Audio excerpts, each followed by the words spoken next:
સમાચારમાં આગળ વાત સુરતની કરીશું, જ્યાં ગોડાદરા પોલીસ મથકની હદમાં બુટલેગરોનો આતંક સામે આવ્યો છે અને સાથે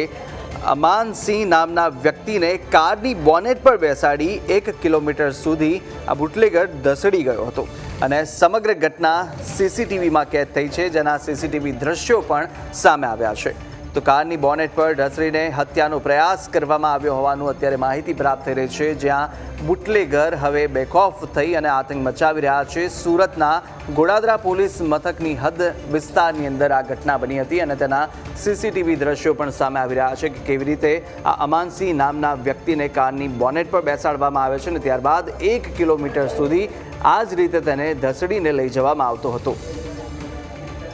વધુ વિગતો મેળવ્યો સંવાદદાતા અમિત ફોનલાઈન પર જોડાયા છે। અમિત, વારંવાર આ પ્રકારની ઘટના સામે આવી રહી છે અને સુરતમાં હવે દિવસે દિવસે ક્રાઇમનો ગ્રાફ છે તે પણ વધી રહ્યો છે। શું પોલીસ હવે કોઈ એક્શન લેશે આના વિરુદ્ધ?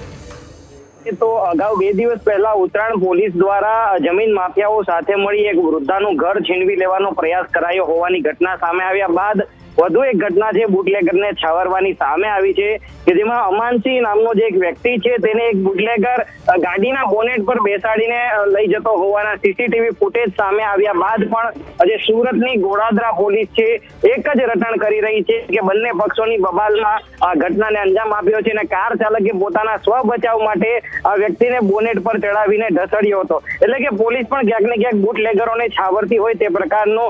વાત છે તે હાલ સામે આવી રહી છે। બીજી તરફ હજી સુધી આ ઘટનામાં પોલીસે ન તો કાર જમા કરી છે કે ન તો બુટલેગર સામે કાર્યવાહી કરી છે, માત્ર સામસામે ફરિયાદ લઈને તપાસ થઈ રહી છે તેવી વાત છે પોલીસ દ્વારા કરવામાં આવી રહી છે। હવે જોવાનું એ રહે છે કે સુરત પોલીસ કમિશનરની ગેરહાજરીમાં સુરત શહેર પોલીસે અસામાજિક તત્વોને છાવરવાનો પ્રયાસ કરતી હોય તેવું સ્પષ્ટપણે લાગી રહ્યું છે, કારણ કે ગોડાદરામાં પણ આવી જ ઘટના સામે આવી હતી કે જમીન માફિયાઓ સાથે મળીને એક વૃદ્ધાને ઘરવિહોણા કર્યા અને ફરીથી ગોડાદરામાં આવી જ ઘટના સામે આવી છે કે જ્યાં બુટલેગરને છાવરવાનો પ્રયાસ થઈ રહ્યો છે। બિલકુલ અમિત, માહિતી સાથે જોડાવા બદલ આપનો આભાર।